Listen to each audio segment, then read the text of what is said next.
Hey y'all, I'm Ryan. And I'm Nancy. And this is Sci-Tea, where we bring you engaging conversations between researchers and practitioners. We feature leading experts as well as early career researchers in psychology and beyond, who will be speaking with other professionals working in settings such as hospitals, schools, and governmental agencies. So grab your tea or drink of choice and enjoy the conversation. We're so glad you can be here today, and we have two fabulous guests. I'm going to start off by introducing Dr. Heather Pond Lacey. Heather Pon Lacy is Associate Professor at Bryant University. She is a wonderful colleague and friend of mine. I'm happy to have her here. She is a university-trained cognitive psychologist who specializes in judgment and decision-making research. Her research focuses on health-related decisions, judgments of aging, and quality of life and health conditions. She's a member of the Society for Judgment and Decision Making, the American Psychological Association, and the Association for Psychological Science. Heather has also received an Excellence in Teaching Award at Bryant University, and she is a dedicated faculty mentor to many student researchers. Welcome, Heather. Thank you very much. It's really nice to be here with you guys. Great. And we're so excited to also have Hayley Bottino, who's a genetic counselor at Loma Linda University Health. And Hayley received a Bachelor of Science in Applied Psychology and Biology from Bryant University. And after graduating from Bryant, she attended Keck Graduate Institute School of Pharmacy and Health Sciences. And she graduated in 2020 with a Master of Science in Human Genetics and Genetic Counseling. And while working towards her degree, she was a genetic counseling assistant at St. Vincent Health. And Hayley loves genetic counseling as it combines aspects of biology, psychology, and sociology. And she's honored to be able to empower patients through education of their genetic status. So we're so excited to have you. Yeah. And we actually graduated from Bryant in the same year, which is really exciting too. Yeah. I'm very It was the best class ever. And Dr. Lacey was a huge part of our enjoyment of Bryant, as well as Dr. Weinberger. So it was mutual. Thrilled. Us. So we're really excited to talk about Dr. Lacey's research and the ways that Hayley has been applying that research. So the research was involved with developing a novel method to gauge two components in individual risk assessment. So this method measures individuals' emotional sensitivities to the probabilities of various risks, as well as individuals' emotional reactivity to the possibility of those outcomes. So this specific measure is the possibility probability questionnaire, and it was modeled to predict responses, including risk assessment responses to hypothetical health decisions, which I think is really fascinating. And participants were asked to make hypothetical health decisions about prenatal alcohol intake, homeowner asbestos abatement, and cancer surgery. So the findings demonstrate the importance of examining individual differences in emotional sensitivity to probability information as a way to better understand the process of making meaningful decisions. And we saw a lot of implications around this study. And as we can see with what Hayley is doing now with genetic counseling, as well as so many different domains. So we really wanted to dig into that today with some questions. And we hope that you also feel free to ask each other questions here as well. That's great. I want to dig in and find out more from a practicing genetic counselor. Yes, that is our goal of Sci-Tea, is to make these kind of connections, because research is valuable and the kind of work that people are doing in the community is so valuable, but having the conversations are also critical and often hard to find. And to sort of introduce the research, it might be helpful if we do a little bit in the back, getting to know a little bit more about your background. So I'm going to start with you, asking you a question, Heather. Maybe you can tell us a little bit about how you became interested in studying health decision-making questions in particular. What is it about those decision-making issues that are particularly exciting for you? So I'd love to be able to tell you that this was a lifelong, intention and passion, and that I always knew I'd want to understand how people made decisions about their health. And that's absolutely not true. This was sort of circumstantial, luck exposure is sort of brought me here. I studied cognitive psychology in graduate school, and when I went on to a postdoc, I landed at the Center for Behavioral Health and Decision Making. It was just a joint program at University of Michigan and the VA Ann Arbor.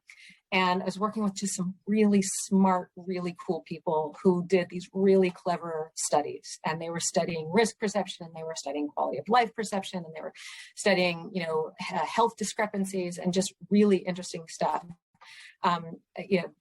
Just really cool folks. I got hooked. It was really as simple as that. It was, I landed in the right lab to expose me to the right stuff, and I kept going with it. That sounds great. I mean, it sounds like there was so much there to dig into. Like, you didn't really have to go very far to pull out lots of different examples, different directions within. Absolutely. You'd walk down the hall and different people are working on different projects that are all under this same theme of health decision making, but they're fairly diverse directions within there. And I got to tell you, I remember those were the best lab meetings ever, just sitting around that huge conference table and everyone's firing out ideas. And, some studies, they're deep in the weeds of the analysis, but other studies, they're just, tossing out ideas and throwing concepts around. It was a really fun place to work. That's exciting. Could you tell us, I'm just thinking as in student mindset, and could you tell us a little bit of just a few examples of the different types of within health decision research, the different types of directions you can go, or maybe what you were just exposed to there, sort of those different experiences? Sure, just to talk about the kinds of things I was exposed to there. So for starters, the group I was working with, so it was headed by a guy named Peter Ubel, really smart dude. He is a practicing physician. He has a PhD in philosophy, I think, and then found himself drawn into psychology and decision making. And, I think he had started a lot of his work in sort of the philosophical domain of healthcare rationing. And I think that's what one of his early books was about. And he had developed this center. And then there were some other folks that were sort of earlier in their career. Angela Fagerlin, who's now a big name in the field, Brian Zygmunt Fisher, who's now a big name in the field, Dylan Smith as well. All of these folks were early in their career, but developing in that direction. And sorry, I'm just giving shout outs to these cool people. In any case, the kinds of things that I walked into, for example, I was really fortunate. They had a study that was kind of in the early stages and they needed someone to take it over. And so that was one of my first big things. It was looking at health related quality of life perceptions. And so the idea here is that if you ask someone who's healthy, how bad would it be to have this condition, and maybe it's emphysema, or maybe it's obesity, or maybe it's diabetes or something else, right? People who don't have that condition say, that would be horrible. I wouldn't want to live anymore. My quality of life would be terrible. You ask people who have those conditions, then they're like, life is pretty fine. It's not a big deal. And so there's a big literature on whether that's just denial on the part of the people who have those diseases, whether it's something called scale recalibration. So basically the idea that, my life is so crappy that I can no longer even imagine a really good life. So the ceiling for me is much lower. So what I call a 70 out of 100 is not the same as your 70 out of 100 as a healthy young adult, right? And so there was all this debate in the literature about that. And so I walked into a study where we basically looked at different ways of measuring that. So you could ask people to simply rate how they felt about this disease. Okay, so you say 70 and I say 70, but maybe they're not the same 70. But what if instead we gave you 20 different health conditions and we asked you to rate all of them, and then we look at the way they rank, right? If you're really just scale recalibrating, right? If you really just can't use the scale the same way anymore because of your bad life situation, you would expect that, I have diabetes and it's number, 12 on this list, and that should stay in the same order, but it should all sort of shift up the scale, right? It should be artificially jumping up everything together in the same rank order. And so you shouldn't see a rank ordering difference between the healthy people and the sick people. But if having diabetes teaches me that diabetes isn't that bad, then what you might see is that my diabetes rating should be higher, right? But it should jump up the line, right? So it's not that everything gets elevated. It's that diabetes just isn't as bad as these people think it is. So you should see that that score should jump, but everything else stays the same. And that's what we found. So we found evidence that it wasn't, a scaled recalibration problem. That's the kind of thing that I stepped into. Later, I started doing things with, Nanci mentioned that I have some background with age and quality of life. So we were looking at so something called affective forecasting is a big topic in judgment decision making. And well, in the case of age, happiness goes up, not down with age. But we did a study that looked at people's perceptions of that and found exactly the opposite, right? Most people think that happiness is going down.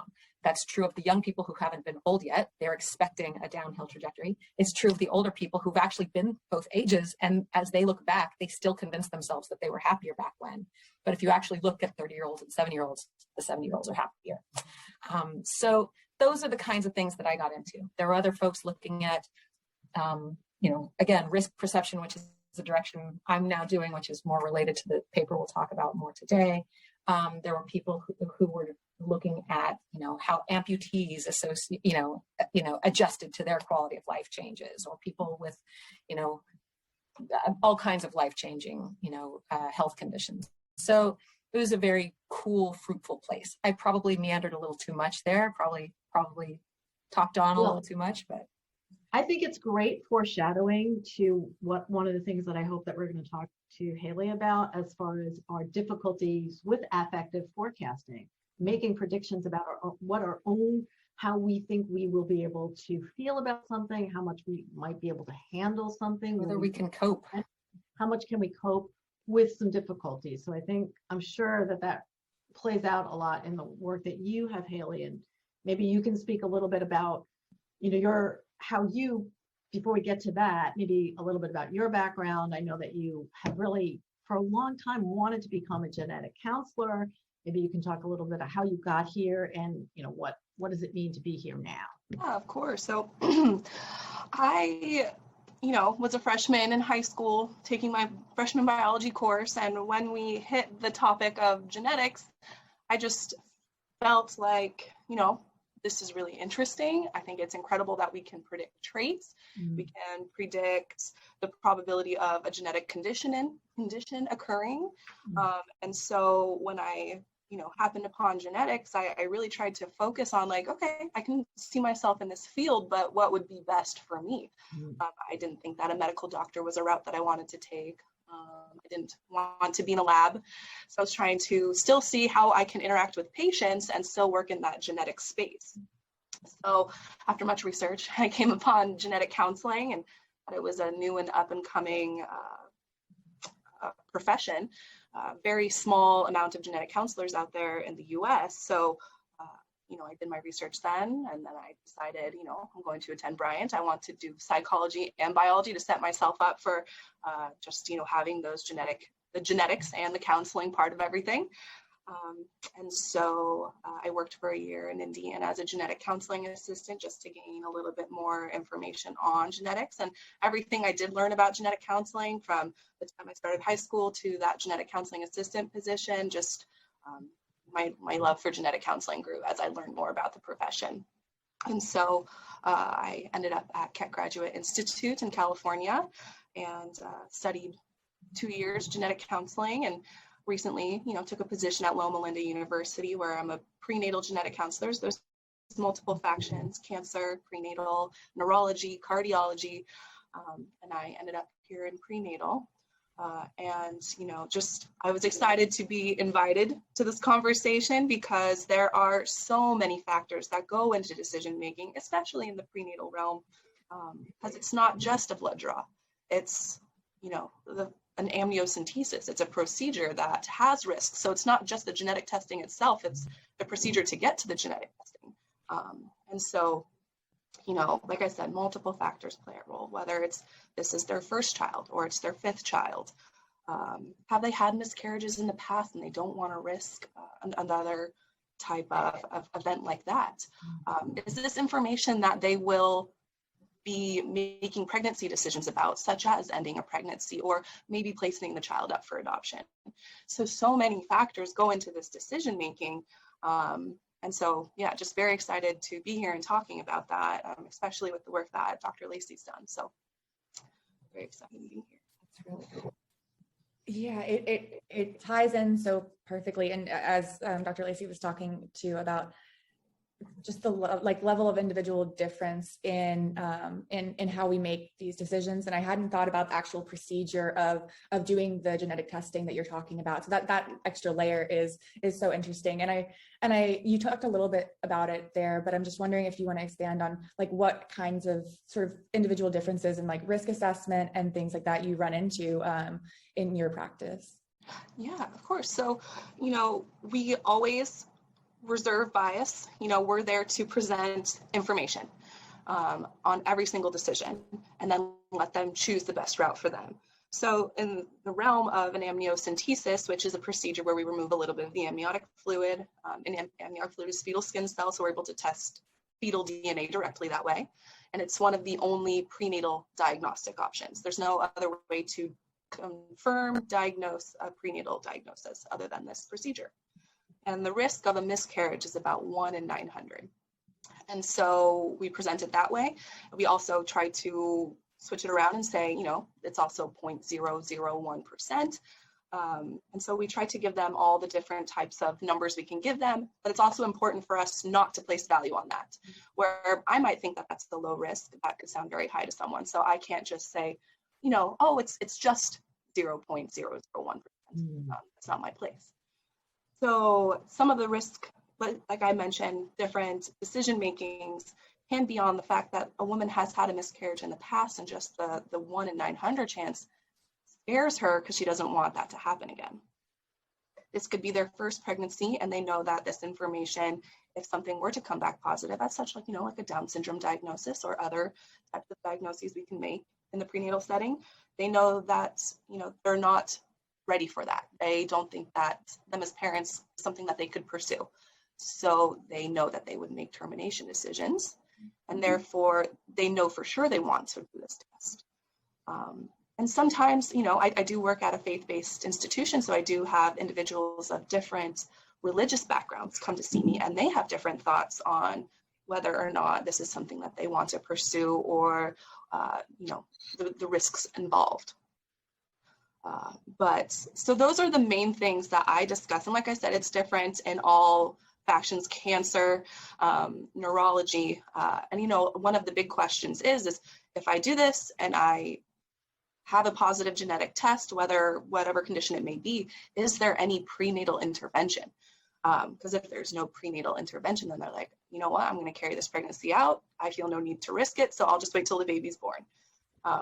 So like I said, it's really just dependent on, the availability bias, whether they've seen a friend in the past lose a pregnancy due to an amniocentesis, whether they have in the past have a miscarriage, and just, how that number sounds. I get so many patients that are like, oh, just 1 in 900. I thought it was much, much higher than that. And then I get patients that are like, that number is scary to me. So, I let them place the value on the number, and then we discuss the best options from there.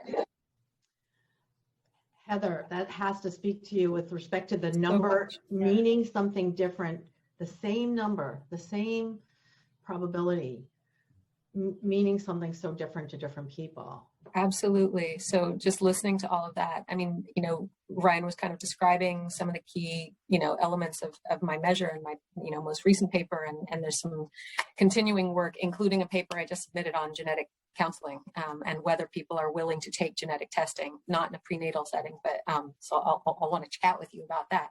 But so the core idea of this, this measure, this probability possibility questionnaire, the idea is really that, so there's 2 dimensions, and Ryan kind of expressed this, but just to kind of quickly summarize, the idea is that some people will really calibrate their emotional reactions to changes of probability, right? So they will recognize that 1 in 10 is dramatically different to 1 in 1,000 or 1 in a million, right? They will see those differently, and they will feel differently about that. Their worry, or if it's a good event, their excitement will shift, with those numbers. There's some people who are much less, calibrated to that. They hear the 1, right? They hear some of your people, I'm guessing, they don't pay attention to the 900. They say 1, and that's all that matters, because I could be that 1, right? So they are more focused on 1 in 900, 1 in 10, 1 in whatever, it could still happen to me. I could be that one. So there are some people who are much less focused on those probabilities, right? Their emotional response doesn't change much with really extremely rare and really common or much more common events.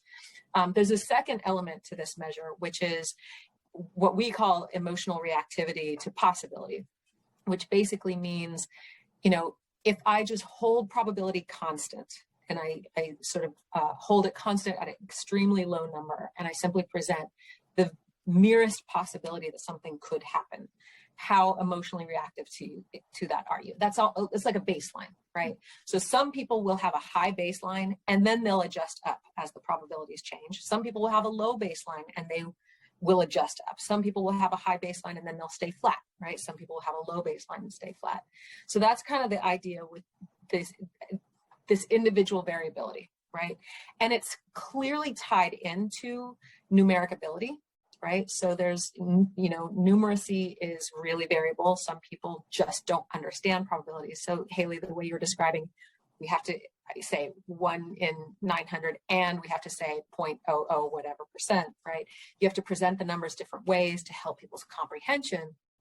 But even beyond comprehension, the way you integrate it into your emotions differs, right? We can see this right now with COVID, by the way. Like this, there are people who are looking at, a positivity rate of a positivity rate of 4% in my community is terrifying, and a positivity rate of 4% to other people in the same community are like, whatever, I'm not masking. You look at the way people are responding to the vaccines, and some people are saying 16 people had the J&J and they had this, episode, the Johnson & Johnson vaccine, they had this crisis, and other people are looking at it and saying 16 people out of 7 million, I'm getting my shot. So different people are interpreting the exact same numbers in very, very different ways, and it's leading them to very, very different decisions. And I can see that all through what you're describing there. I love this work so much. It is so cool. And especially, I was going to bring up that it was published in 2020. So right in COVID times, and just how incredibly relevant that is. And it reminds me of something that we talked about when we were back in college, just around like how when we are presented with statistical information and then also like a narrative story, right? Like what we attend to is the narrative versus the numbers. And I was wondering if there are any ways, and I don't have any answers, but I was just thinking of the idea of like having to present numbers to people, and like, can you give them something else that's comparable to that? Or is there like any way to make that more easily digestible, to like remove some of the like number piece of it, or like make it easier to attend? Like, I guess it's not attending to it in the genetic counseling case, but like the way you're attending to it, things like that. And I was just thinking back to like how, when we generally think of like seeing stats or numbers, like compared to seeing a story, right? That like what we're gonna pay attention to for our decision making might be more the like narrative story versus the straight numbers. And so I was curious in either like the research or applied settings, if y'all have come across that, or like Hayley, I'm just thinking if when you're discussing that with patients, if there are any ways that you like reframe things. I don't know what the narrative version of that would be, but I was just curious in that direction. Well, that's an interesting question, and I'm not sure if I'm like specifically going to speak to your question, but just, like a big part of our job are those numbers, and conveying those numbers and making them realize this is what studies have shown us. But in cases where women might be on the fence and having a hard time deciding, like, again, I don't like to persuade anyone which way or the other. But, sometimes I say, these numbers show that it's unlikely, but there is a chance. So, while we're trying to get away from numbers and try to explain it elsewhere, I might throw in words like that, but then I like to tiptoe around those words because, like I said, that might not seem like unlikely to someone.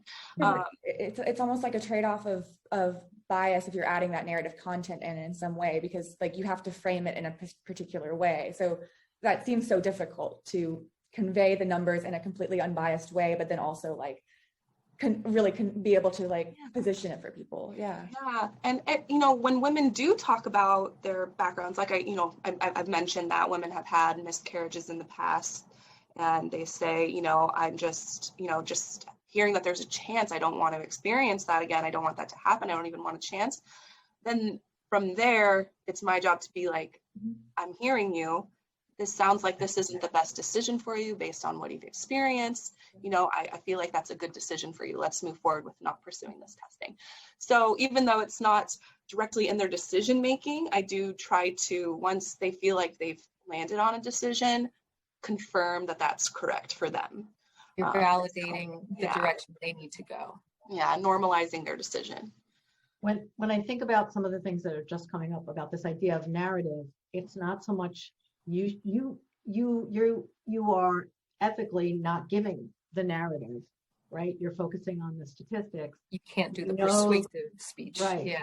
We know that there might be other things, you know, there's all these individual differences, and Heather can certainly speak to that. So can you, Hayley, but it's maybe providing that opportunity for your patients to tell their narrative so that you're informed. For you, like what, you know, so what are the things you want to know where your patient is coming from so they can tell their narrative.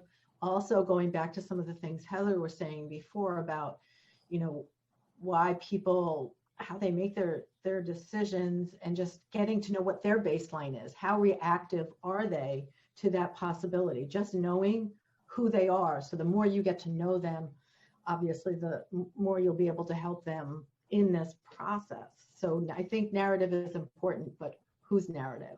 Oh, I'm really glad you said that, because I was not trying to give you an ethical trap there, but I love how Dr. Weinberger reframed it too, because and what you're saying there is that, like, you can't give a straight narrative, but you can listen to what they're giving you to help inform their narrative, right? And then confirm and validate their experiences and sort of positions in that realm. Yeah. I'll just throw in, you know, in the literature around, you know, sort of numeric communication, you know, there is, first of all, this tension between persuasive and informative communication. And so Hayley's in this world where she has to very carefully convey information without trying to be persuasive. This is truly an individual's own ethical choices to make. And yet you still have to, and so yes, the narratives and images and things like that are way more compelling to people than stats and numbers. There's no question. So when you're talking about health decision-making, where you are trying to persuade people of things for their own benefit, like don't smoke, or, you know, get the COVID vaccine or something like that, those are, you know, tools that are really, really important. Right? But when you're just trying to convey unbiased information, then there are other tricks to pay attention to. You mentioned, even Nanci, you were, or someone, no, Hayley, I think it was, mentioned just words like unlikely, right? Mm-hmm. The word unlikely might seem like it's the same information as 1 in 1,000, but that depends on interpretation.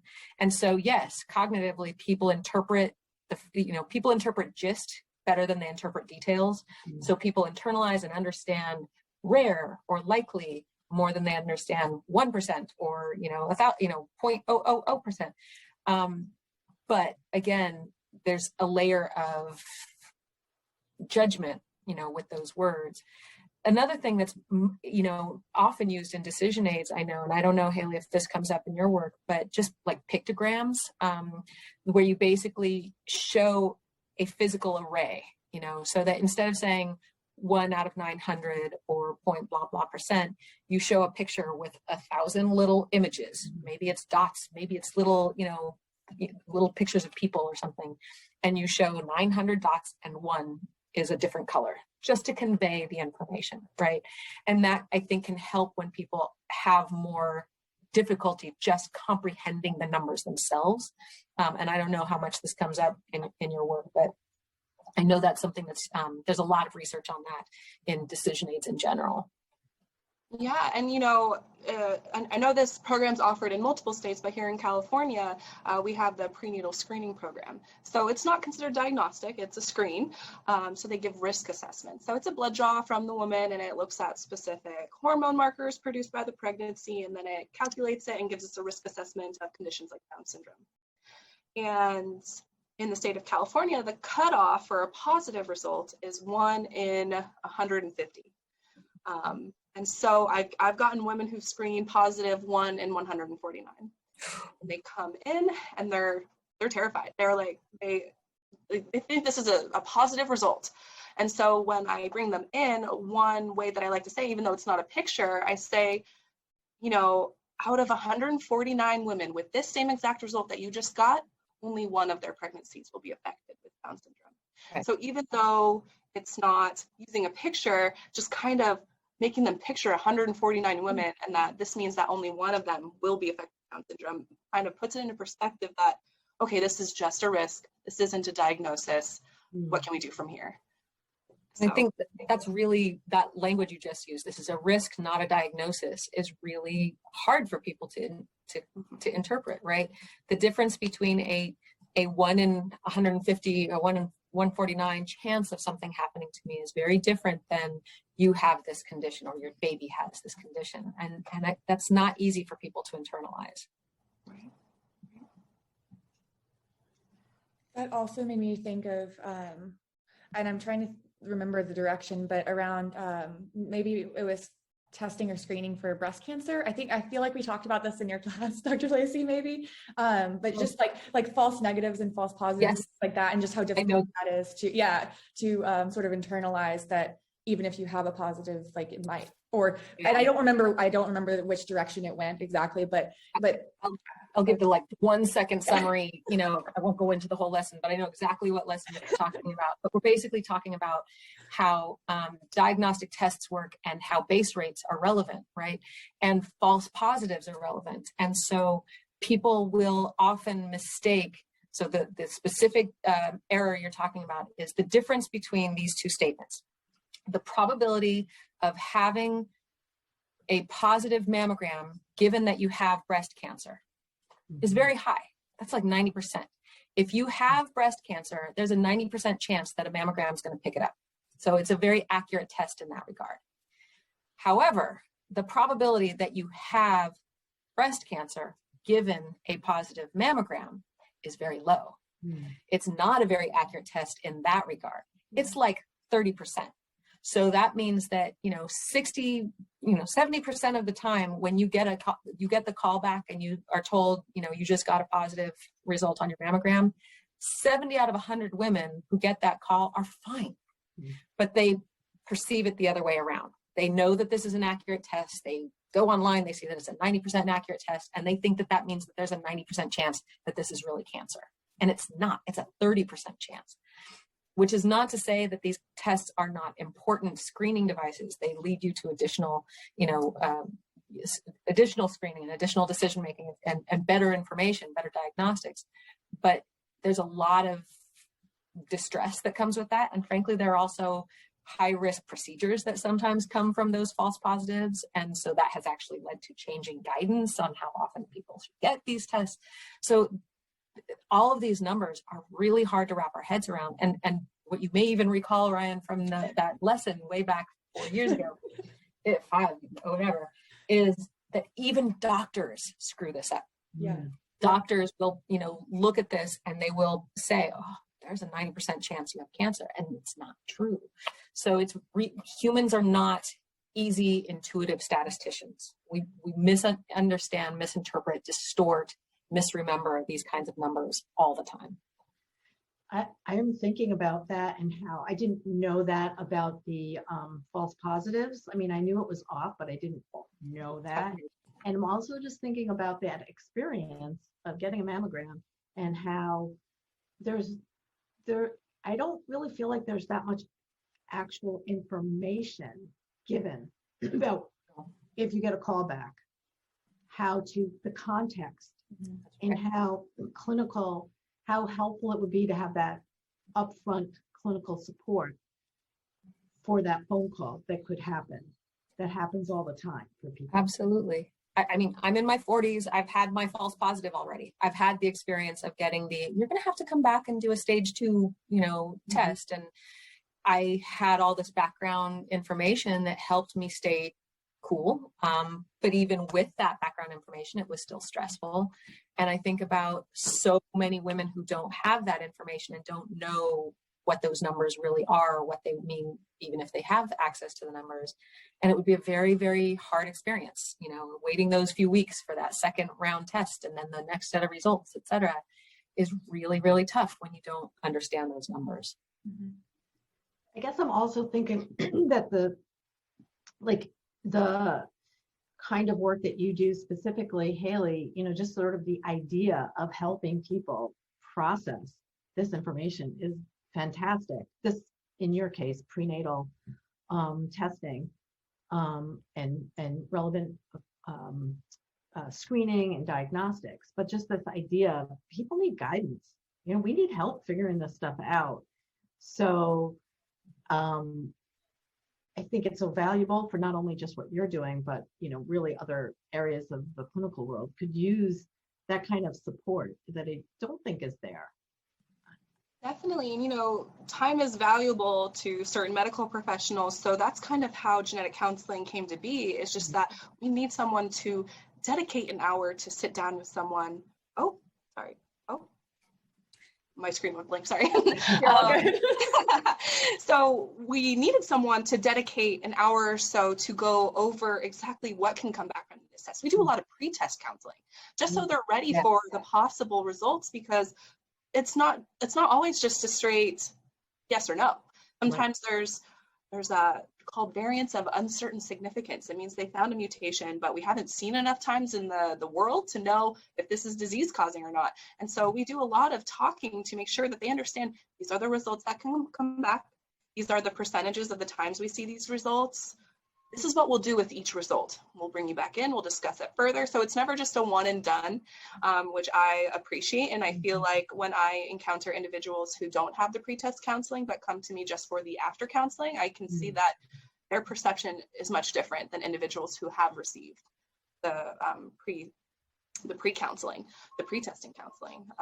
And then, you know, just to talk about different other genetic counseling spaces, there's the neurology where it's very much different than prenatal. A lot of the neurology conditions, there's not always interventions. And so it's a lot more scary to learn about, such as a family history of Huntington's disease, Parkinson's, things like that, where in the prenatal setting, if I see a family history, it's my job to talk about it and say that there are available testings. And a lot of the times in that setting, I get women who are like, I'm not interested in pursuing that.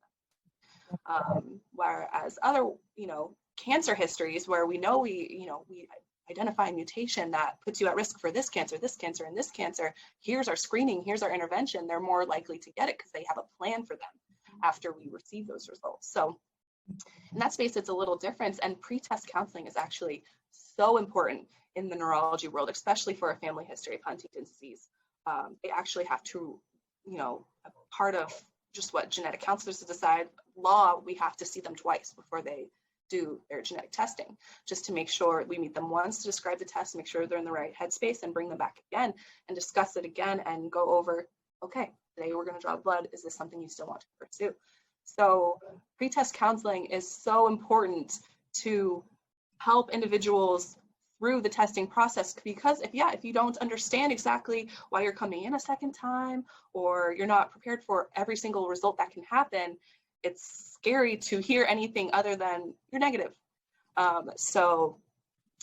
Just speaking in that, pre-test counseling is so important, especially in, you know, the more severe conditions like neurology conditions, Huntington's disease.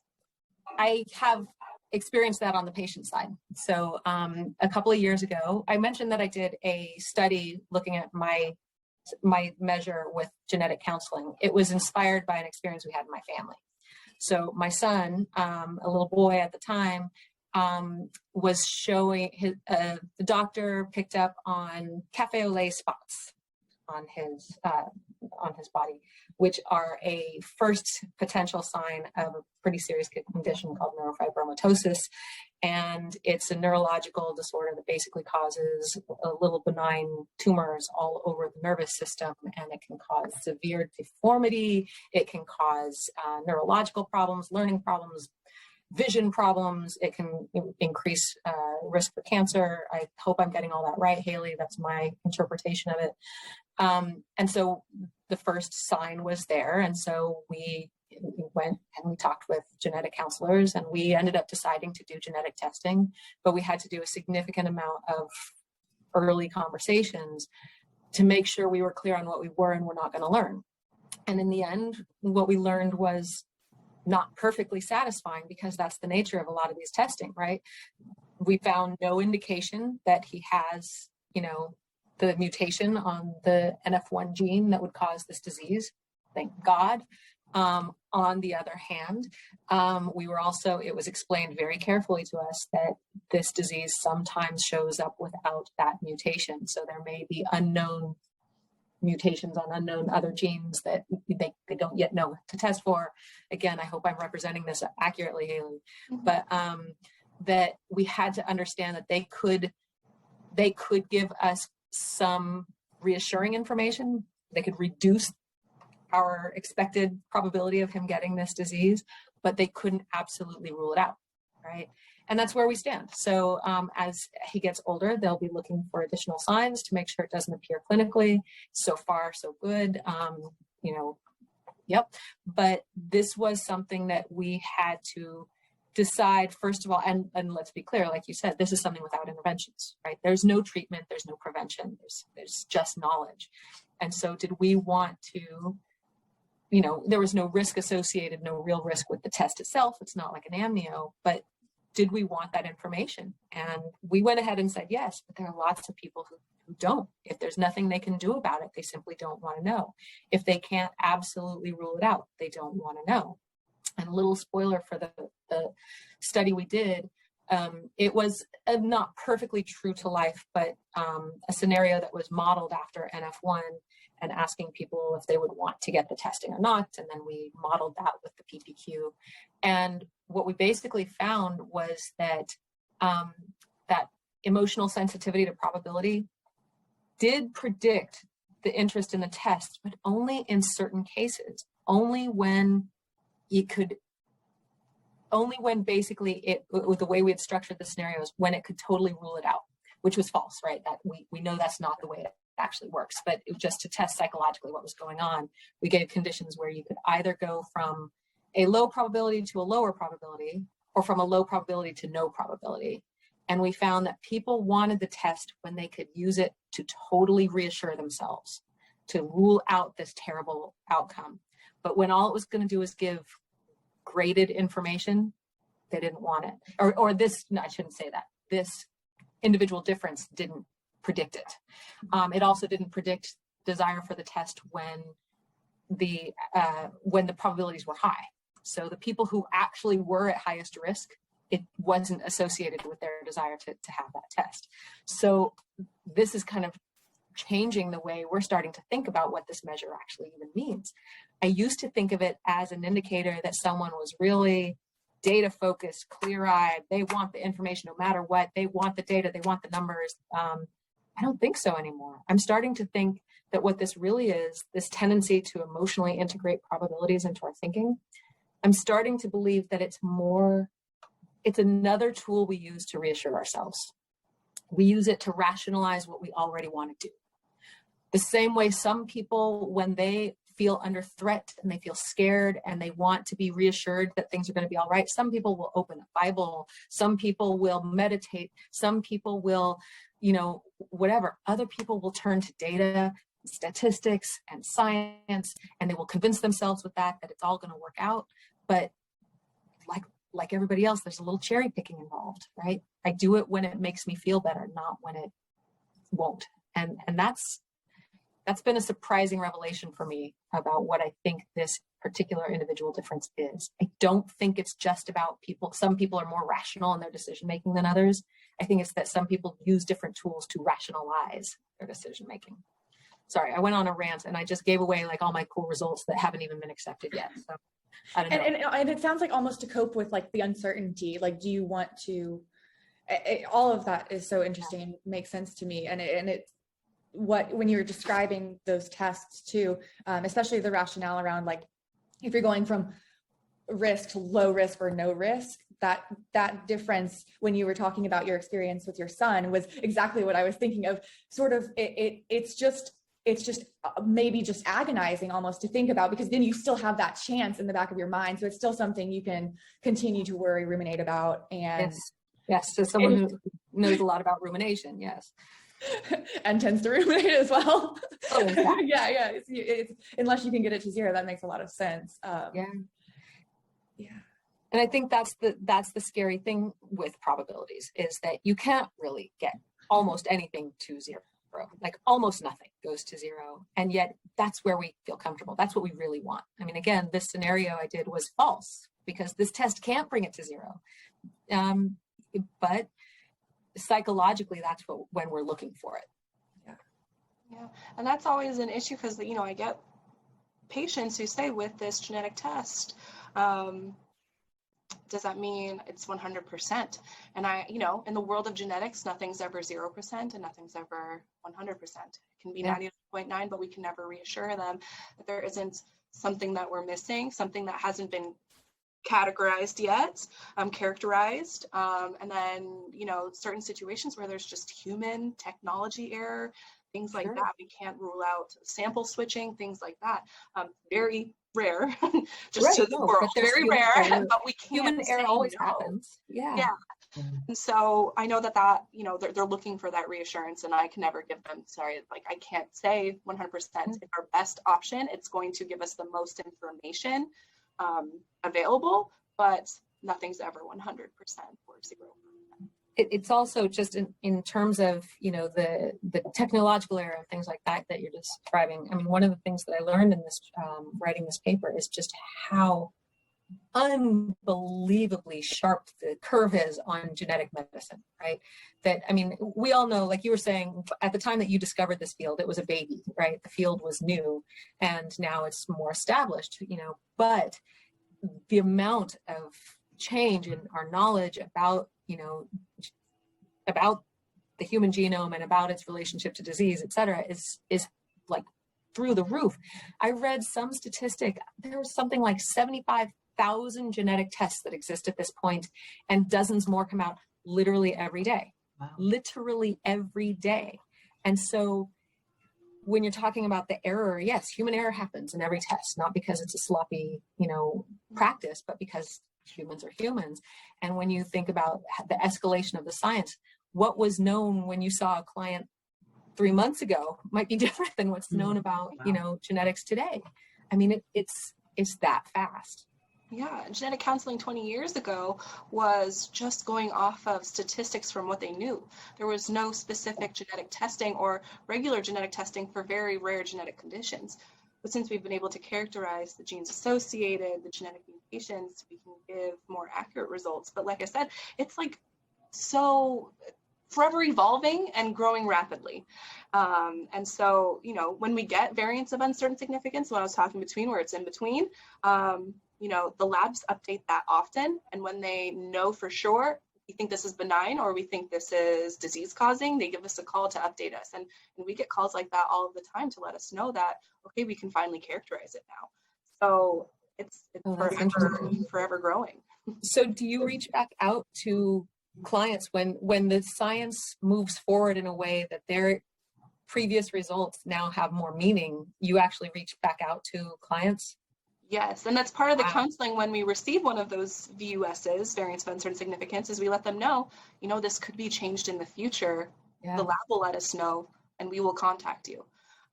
Sometimes we ask the patients to every year check in with us to see if there has been any reclassification, because sometimes it's not automatic with labs. We have to reach out and check in. Sure. And so we do encourage patients to annually, biannually reach out and check in on their genetic test results if anything's been new. So, complicated that people are in this process because of uncertainty and the desperate desire to resolve uncertainty. They're not going to. They'll never resolve it. They might reduce it. Sometimes they'll resolve it when they discover that, yes, this disease has manifested, but that's not the resolution they're looking for. So you're going to have, continuing uncertainty almost no matter what. It's just reduced uncertainty. And then the science itself has so much uncertainty around it because of this rapid escalation that, just because you get a result today doesn't mean it's going to have the same meaning in the very near future. And that too is just such an intense layer of uncertainty for patients to absorb and for you to coach them through. I mean, your job is to help them navigate all of that in an unbiased way, but in a comforting way. And that's quite a task. Yeah, it definitely can be. And we do have long conversations. So, it's a space for them to ask all the questions. But, just speaking on that, forever growing aspect, BRCA1 and 2, those genes are well characterized. We know specific mutations and what ethnicities they occur most in. And so I get a lot of individuals who say, I myself had breast cancer at 35, but don't worry, I had the BRCA1 and 2 tests. And I'm like, that's great. But actually within the last, 5-10 years, we've discovered 15 new genes that can predispose someone to breast cancer when they're not working correctly. And so, I always hate throwing that at them, but it's like, just for you to know. You have to have the right information at least. Yeah.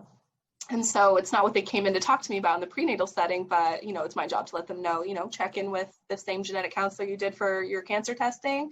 Maybe they can discuss further cancer testing if you're interested. Right. I mean, I'm really glad to know that that there are people guiding patients, and part of the guidance includes stay tuned not only about what you're here for, but for some other things. And it's something that we just generally need to know some more. I know we need to wind down a little bit in this wonderful conversation. And I'm hoping, I think that we've talked about some of the barriers and maybe some ways to overcome barriers to have people make some difficult decisions. I mean, are there things either of you would like to know more about, what questions maybe a researcher could be looking into, to understand your patients better, or, maybe Heather, you'd like to know more about the patients themselves. Is there any last question that you guys have for each other before we need to wrap up? So I will say for myself, I do this research knowing that this thing that I'm measuring is telling as far as our psychology about how we process this information, and hoping that it has some utility in how actual patients can make decisions about their health, and hoping that it helps medical practitioners communicate with patients about their health.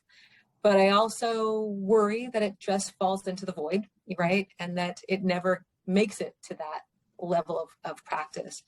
And so I don't know if this is a question, this is more of a rhetorical question or a question that Hayley can actually answer. But I mean, if you know something like this, if you know that some patients,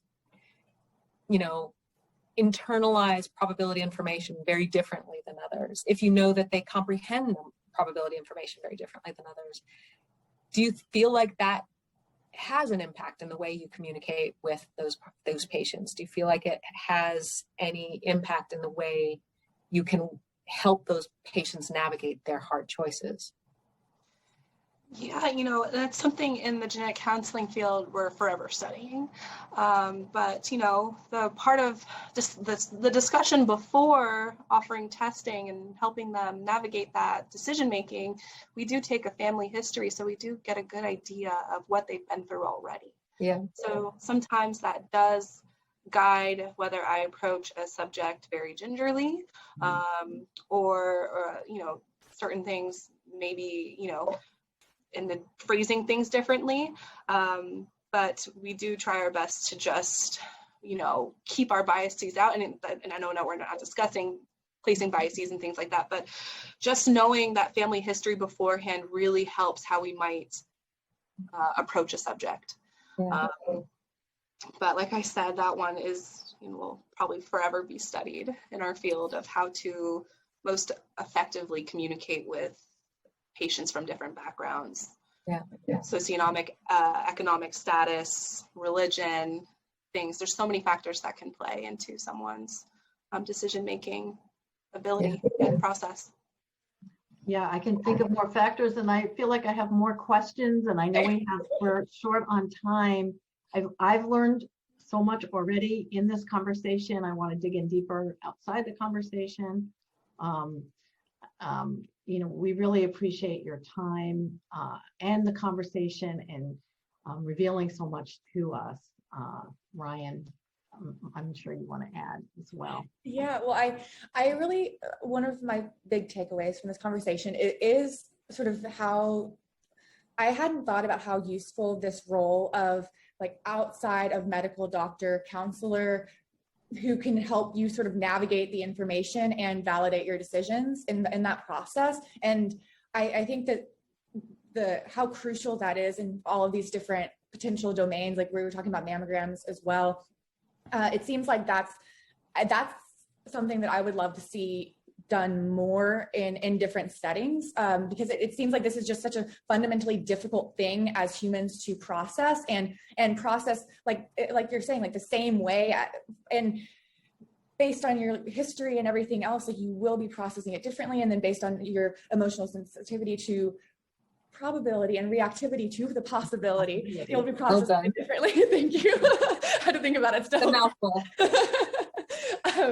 So I think that the individual difference element is so fascinating, and then also just the application and the need to sort of recognize how difficult it is to process number information, especially when it's processing number information. And it's not just processing number information, it's like processing number information in the context of what it means for potentially like your life or death, or your offspring's life or death. And I think that additional context makes it so difficult if you don't have someone who is there to support you and be there at every turn. So that was my big takeaway, is just how important both the research and application side of this kind of work is. And so it's really cool, Hayley, to hear about what you're doing now, and just to go through all of the ways that this research can be applied, because I do think, Dr. Lacey, that this can be really helpful in clinical settings across so many different domains. And I'll be really curious just to see how you continue to apply it and look at it in different domains.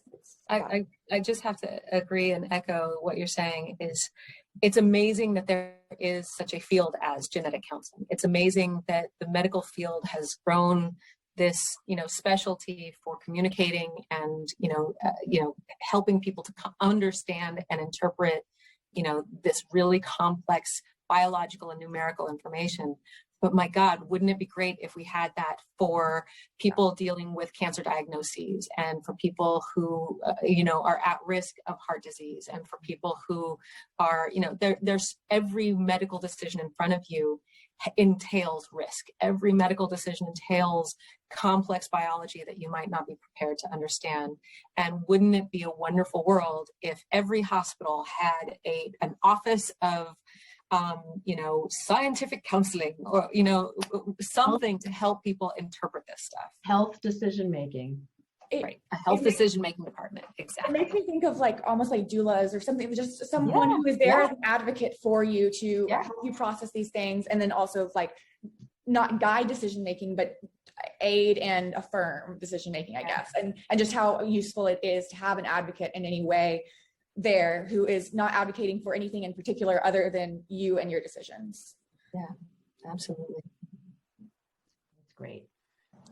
That's a good wrap up. I think we better call it all right, a conversation, and it's been a wonderful conversation. Thank you both so much. This was so much fun. It's so cool hearing about the work you're doing, Hayley. It's so awesome seeing Ryan and Nanci, the way you've been putting this together and watching your progress, through grad school, Ryan. It's just been really cool continuing to be connected to you guys. So thank you for that.